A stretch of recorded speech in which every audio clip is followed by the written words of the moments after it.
You know that for-profit insurance is under pressure these days, exactly because climate change is aggravating the risk situations.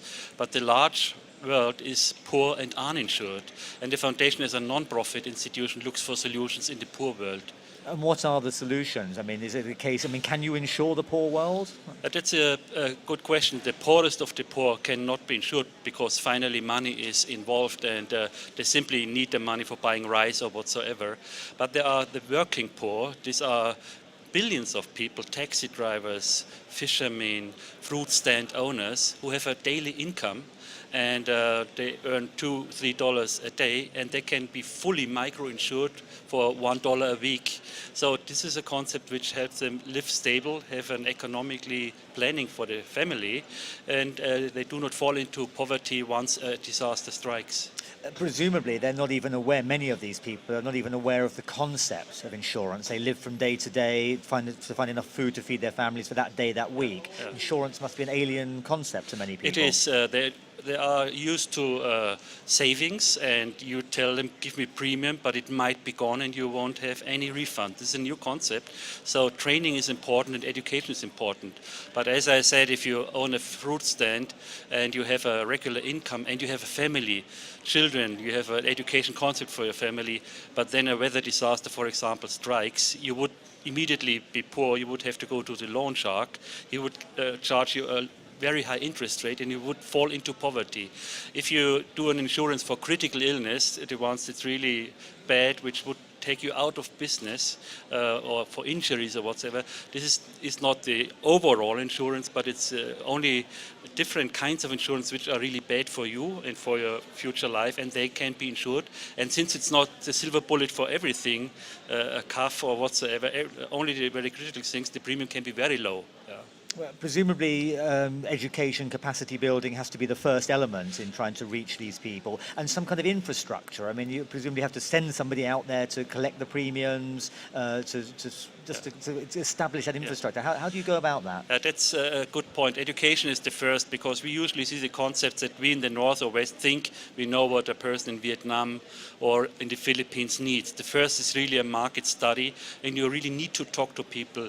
How could climate change harm you? What would you need in case of a major flood? If you do it on a blackboard in Munich or elsewhere and you think you have the solution, it will not work.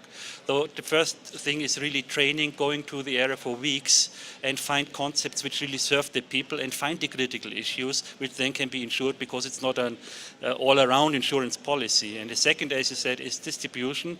It's a big problem that your insurance premium is low and the agent earns maybe $50 an hour. So how can this work?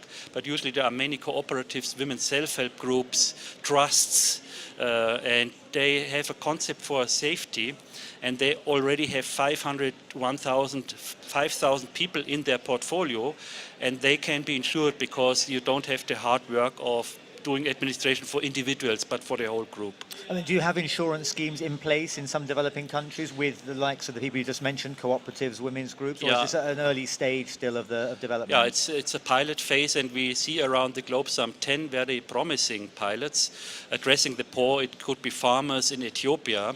They buy seeds, they get guaranteed that the yield is being bought at fair prices, and a little portion is taken for a drought insurance. And once there's a regular drought, you cannot insure it. But if there is the one big drought really drying out the whole area, then an insurance can step in and help these people to survive. As I said, you cannot insure everything, but the very critical situations, and there are some 10 portfolios in the world. And what would be the beneficial effects for the community and for the country in general? Yeah, that they can overcome a crisis. It could be an individual family crisis, but it could be also an aerial crisis. If you look at the portfolios in place made by farming associations, having thousands of farmers, they have already accumulated the people. They buy this little critical insurance for the very sincere drought.